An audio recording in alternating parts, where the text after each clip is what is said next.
कहानी दीवानी को सब्सक्राइब करें। मनसा गांव में एक लोहार रामगोपाल रहता था।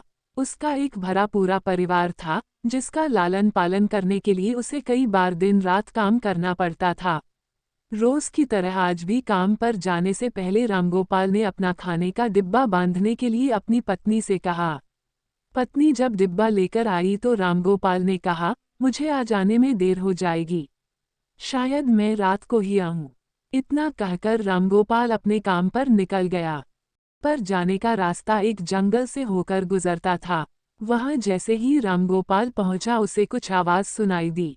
जैसे ही रामगोपाल कुछ पास गया तो उसने देखा कि एक साधु भगवान का मंत्र जपने के साथ ही हंस रहा है। हैरान होकर रामगोपाल ने पूछा, आप ठीक हैं? साधु को रामगोपाल नहीं जानता था, लेकिन साधु ने एकदम से उसका नाम लेकर कहा, आओ रामगोपाल बेटा, मैं तुम्हारा ही इंतजार कर रहा था। मैं भूखा हूँ, मुझे अपने खाने के डिब्बे से कुछ खिला दो। बाबा से अपना नाम सुनकर रामगोपाल हैरान था, लेकिन उसने कोई सवाल नहीं किया और सीधा अपना खाने का डिब्बा निकालकर उन्हें दे दिया। ही देखते बाबा ने रामगोपाल का सारा खाना खा लिया। उसके बाद उस साधु ने कहा, बेटा मैं तो सारा खाना खा गया, अब तुम क्या खाओगे? मुझे माफ करना। रामगोपाल ने कहा, कोई बात नहीं बाबा, मैं काम के लिए बाजार जा रहा हूँ, तो मैं वहीं कुछ खा लूंगा।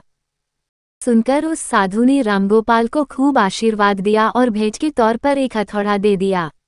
रामगोपाल ने कहा, आपका आशीर्वाद काफी है, मैं इस हथौड़े का क्या करूंगा, इसे आप ही रखिए। साधु ने जवाब देते हुए कहा, बेटा यह मामूली हथौड़ा नहीं है, ये जादुई हथौड़ा है जो मेरे गुरु ने मुझे दिया था और अब मैं तुझे दे